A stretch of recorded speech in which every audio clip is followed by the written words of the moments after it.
Tiempo con Dios. Palabras y pensamientos del Padre. Quizás estás en un momento en donde te sientes hundirte en medio de las circunstancias, en donde sientes que te ahogan los problemas, donde te estás hundiendo en medio de un panorama, una situación completamente difícil para ti. Pero en este día quiero leerte lo que está en Mateo, cuando el Señor envía a los discípulos al lago y se encuentran en una tremenda tormenta. Y cuando Jesús camina sobre las aguas, los demás lo ven como un fantasma, pero Pedro le dice: Señor, si realmente eres tú, ordéname que vaya hacia ti caminando sobre el agua. Sí, bendijo Jesús. Entonces Pedro se bajó por el costado de la barca y caminó sobre el agua hacia Jesús. Pero cuando vio el fuerte viento y las olas, se atemorizó y comenzó a hundirse. Sálvame, Señor, gritó. De inmediato Jesús extendió la mano y lo agarró. ¿Tienes tan poca fe?, le dijo Jesús. ¿Por qué dudaste de mí?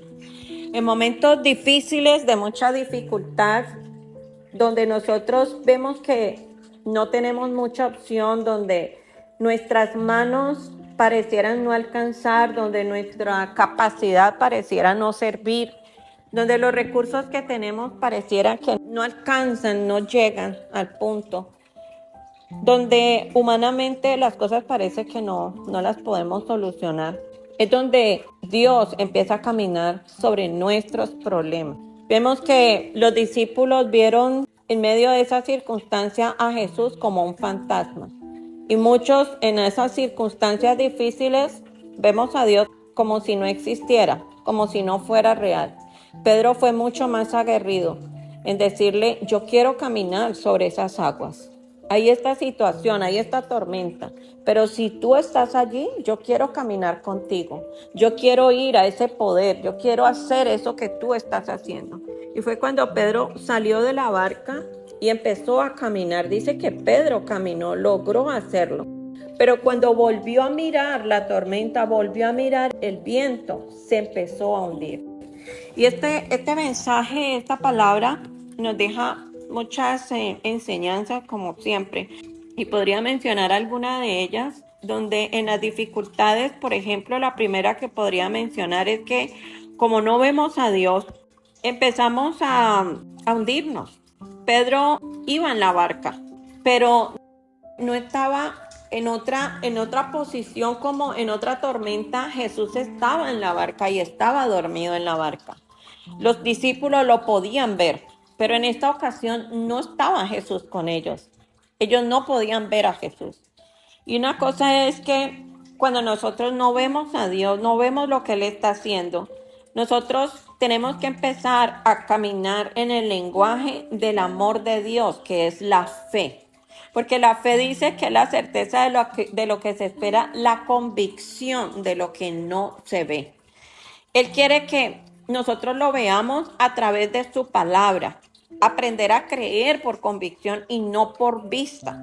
La fe real se tiene que divorciar de los ojos, porque nosotros no podemos caminar pensando o buscando en donde Dios está obrando. Muchas veces no lo vamos a ver, incluso muchas veces no lo vamos a oír, pero Dios está ahí. La fe agrada a Dios. Según esa fe será la reacción que nosotros tengamos frente al problema. Por eso nosotros debemos de ver todo desde la perspectiva, desde las gafas, desde los binóculos de la fe. Porque si nosotros vemos por las circunstancias, por lo que oímos, por lo que está a nuestro alrededor, aunque Dios se haga invisible, nosotros tenemos que saber que Él es visible en el Espíritu y que Él está obrando. No podemos mirar las cosas, no podemos oír lo que está a nuestro alrededor, porque nos vamos a hundir. Otro punto que podría mencionar es que cuando pasa mucho tiempo y no vemos la respuesta de Dios, empieza a llegarnos la duda, la incredulidad, el afán, la desesperanza. Jesús envió a los discípulos en la mañana y dice que en la noche fue cuando Él se les apareció caminando sobre las aguas. Es decir, que pasó un día entero, pasaron muchas horas, puede haber pasado días, meses, tal vez años en que tú estés esperando esa respuesta de Dios que no termina por llegar. Pero déjame decirte que mucho de lo que la está deteniendo es precisamente eso, que porque no lo ves y que porque el tiempo para manifestarse ha sido largo, has detenido tu fe. Ya no crees en lo que Dios te ha dicho. Y quiero recordarte que nosotros tenemos un tiempo cronos. Es el reloj, un cronómetro en nuestra vida. Pero Dios tiene un tiempo kairos. Para Él un día pueden ser 1000 días, pero también 1000 días puede ser un día. Lo que tú trates de hacer en 10 años, Él lo puede hacer en 10 minutos. Otro punto que nosotros podemos ver aquí es que la fatiga física es una contrarrespuesta, es algo contrario a la respuesta de Dios. Cuando estamos fatigados, cuando estamos cansados, no podemos batallar la fe. Y la fe es una batalla, como lo dijo Pablo, yo peleé la buena batalla de la fe. Cuando nosotros estamos cansados, empezamos a perder la fe, porque el cansancio no nos deja pensar bien, el cansancio nos agota, el enemigo usa el cansancio para empezar a desestabilizarnos. Recordemos que en Jueces 15-18, Sansón vence 1000 filisteos con un hueso de burro. Se necesita mucha fuerza para poder hacer esto, y la fuerza solamente viene a través del descanso. Necesitas tomarte break en tu vida, necesitas hacer un reposo, una pausa en tu vida, en tus circunstancias, detenerte, dejar de pensar, dejar de correr, dejar de hacer. Dedícate un tiempo, un reposo para ti, porque cuando estamos reposados podemos pensar mejor. Es como cuando una persona no duerme en la noche, en la mañana tiene su mente totalmente descontrolada, no puede pensar, no se puede concentrar porque está cansado. El reposo es muy importante en tiempos donde se está batallando en la fe. Otro punto que podría señalar aquí es que Dios muchas veces nos dice que vayamos hacia un sitio, y en ese sitio vienen dificultades. Jesús les dijo a los discípulos que se fueran, que subieran a la barca y que se fueran. Él los mandó, Él sabía que venía esa tormenta. Y muchas veces nosotros, porque entramos en esa situación, en esa circunstancia, a pesar de que Dios nos dijo de que fuéramos allí, entramos en un pánico, entramos en una incredulidad, empezamos a hacernos preguntas. ¿Cómo es que Dios me metió en esto? ¿Cómo es que Dios permitió que yo pasara por esto? Él me dijo que lo hiciera, Él me dijo que fuera, Él me dijo que caminara en ese sentido. Y nosotros no podemos tomar la oposición del enemigo o el entrenamiento que estamos recibiendo simplemente como una negativa de Dios. Pedro fue entrenado en esa barca para poder caminar sobre las aguas. Si él no hubiera ido a esa tormenta, él no hubiera aprendido a caminar sobre las aguas. Muchas de las cosas que nosotros vivimos en nuestra vida son necesarias para aprender, para sacar ese potencial que hay dentro de nosotros. La necesidad de ser salvado hizo que Pedro pudiera sacar ese potencial, ese poder que había dentro de él para poder caminar sobre las aguas. Así que no nos defraudemos ni nos sintamos mal, porque tenemos un panorama o una perspectiva sobre una circunstancia o un camino que Dios nos ha dicho que lo transitemos. Y tenemos una cantidad de ideas de cómo deberían de pasar las cosas, y cuando no pasan así nos sentimos frustrados, nos sentimos desanimados. Pero déjame decirte que por malo que parezca el panorama y por mal plan que nos parezca el plan de Dios, es el mejor plan que podemos tener para nuestra vida. Porque ese plan es el que nos va a catapultar, es el que nos va a impulsar, es el que nos va a dar el reflejo de aquello bueno que tú necesitas para poder potencializar el poder de Dios en tu vida. Hay muchas formas en que Dios hace las cosas, en que Él trabaja la respuesta. Y ese fue el problema de los judíos, que ellos se hicieron una idea de cómo iba a ser el Mesías. Ellos pensaron que era un rey que venía montado en un caballo con ropas reales, y nunca aceptaron a Jesús porque nació en un pesebre, porque se hizo pobre para que nosotros fuéramos ricos, porque no tenía vestiduras reales, sino que se cubría con los mismos mantos con que los judíos se vestían en ese entonces. Nosotros tenemos muchas formas de pensar cómo deberían de suceder las cosas, pero el hecho de que no sucedan como nosotros esperamos no quiere decir que no va a suceder, no quiere decir que no hay algo bueno detrás de todo esto. Por ejemplo, otro punto que podía resaltar aquí, que hay muchas cosas colectivas de gente, de la gente que nos rodea, que infunden en nosotros una perspectiva totalmente distinta a lo que Dios realmente quiere que nosotros miremos. Tenemos un ejemplo claro que hace poco vivimos a nivel mundial, que fue la pandemia, que fue una cosa grupal, fue una cosa colectiva, fue algo a nivel mundial. Y eso fue una contaminación más que física, de temas de salud, fue una cosa mental, donde la gente se programó mentalmente ante esta situación. Tú abrías el Facebook y te hablaban de pandemia, prendías el televisor y te hablaban de pandemia, mirabas el WhatsApp y te estaban hablando de pandemia, salías a la calle y veías a todo el mundo con sus tapabocas que te gritaban pandemia. Entonces la gente caminó en un proceso colectivo donde todos fueron infectados, contaminados con el tema pandemia. Y es lo peor que nos puede pasar. Cuando nosotros aceptamos en la colectividad lo que la gente piensa, lo que la gente ve, lo que la gente tiene en sus pensamientos, nosotros estamos destinados a fracasar. La mentalidad de Dios es muy diferente a la mentalidad del hombre. Por eso nosotros tenemos que tener cuidado a quién estamos escuchando. Otro punto, y con este cierro, es que si el Señor está conmigo, ¿quién puede estar en mi contra? Dice la palabra.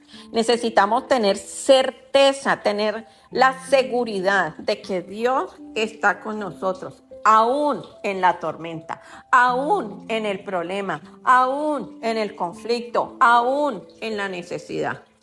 Si Dios está conmigo, no quiere decir que eso me exonera de no tener dificultades, de no tener problemas, como tampoco me exonera de no tener un milagro. Jesús dijo dificultades siempre, no dijo algunas veces, siempre las van a tener. Pero también dijo alégrense porque yo las he vencido todas. No hay nada que Dios no pueda vencer, no hay nada que Dios no pueda cambiar, no hay nada que Dios no te pueda ayudar incluso a caminar sobre ese problema. Los problemas, las dificultades vienen de la oscuridad, pero Dios es la luz y la palabra dice que las tinieblas no han podido apagar la luz y nunca la podrán apagar. De la única manera que la luz se apague, que esa fe, esa perspectiva, esa esperanza se apague, es que nosotros mismos la apaguemos con nuestros pensamientos, con la incredulidad, con la duda de que Dios puede hacer algo. Si quieres ver sanidad, tiene que haber enfermedad. Si quieres ver una provisión, tiene que haber necesidad. Siempre que nosotros tenemos una circunstancia adversa, es cuando nosotros somos los más propicios para poder ver un milagro. Es allí donde se ve la gloria de Dios, es allí donde se manifiesta. No importa la circunstancia que estés pasando, hoy vengo a decirte, Dios viene caminando hacia ti, aunque le toque caminar sobre las aguas, aunque le toque caminar sobre el fuego, aunque le toque caminar sobre eso tan imposible para ti, Él viene caminando para traer la respuesta, para darte la mano, para sacarte de donde te estás hundiendo. Que eso demuestra la poca fe, pero Dios no ve la poca fe. Dios está viendo una posibilidad, un reto, un desafío para mostrar su gloria. Muchas bendiciones.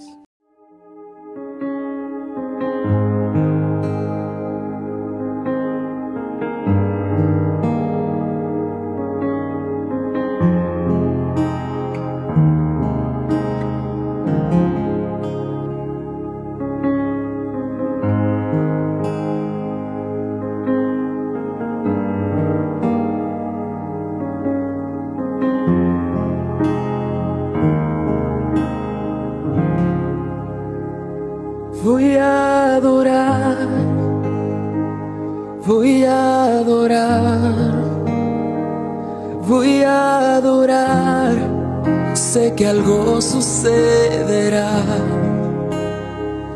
Voy a adorar, voy a adorar, voy a adorar, sé que algo sucederá. Sucederá, sucederá, sucederá, sé que algo sucederá. Sucederá, sucederá, sucederá, sé que algo sucederá. Voy a clamar, voy a clamar, voy a clamar, sé que algo sucederá. Voy a clamar, voy a clamar, voy a clamar, sé que algo sucederá. Sucederá, sucederá, sucederá, sé que algo sucederá. Sucederá, sucederá,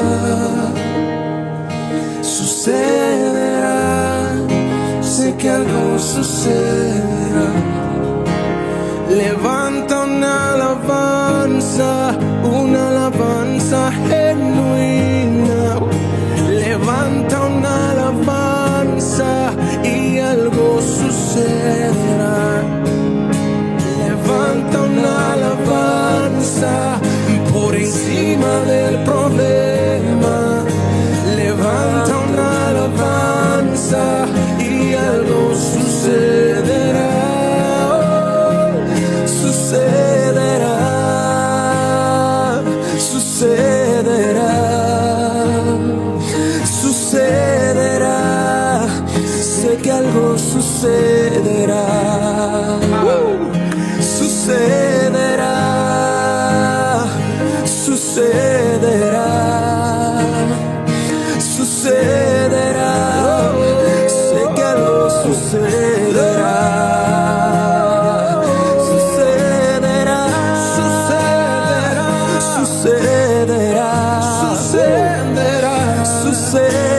Sucederá, algo, sé que algo sucederá.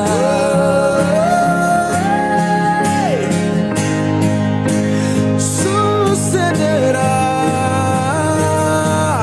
sucederá, sé que algo sucederá.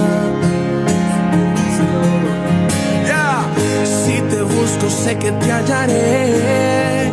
Si te llamo me responderás. Si a ti clamo sé que me abrirás. Algo sucederá. Cosas que ojo no han visto, cosas que nadie ha escuchado. Sucederá, sucederá, algo sucederá. Sucederá, sé que algo sucederá. Sucederá, sucederá, sucederá, sé que algo sucederá. Sucederá, sucederá, sucederá. Aleluya. Sucederá algo, sé que algo sucederá. Wow, yo lo creo, que algo poderoso que mis ojos nunca han visto sucederá. Con mi alabanza, con mi alabanza provocaré algo suceda, que algo suceda, que algo suceda, con mi alabanza. Que algo suceda a través de mi adoración en espíritu y en verdad. Que algo suceda. Es que yo provocaré que la atmósfera, que algo suceda, cambie alrededor de mí, cambie alrededor de mí. No me importa el lugar, no, no me importa el lugar, ni mucho menos la circunstancia que esté viviendo. Sucederá, yo lo creo, sucederá con tu adoración. Sé que algo sucederá cuando oras en silencio. Sucederá cuando clamas en silencio. Sucederá cuando adoras en silencio. Sucederá. Yo sé que algo sucederá. Yo sé que sucederá. Yo sé que sucederá. Porque he visto la mano de Dios en mi vida. Sucederá contigo. Sé que algo sucederá.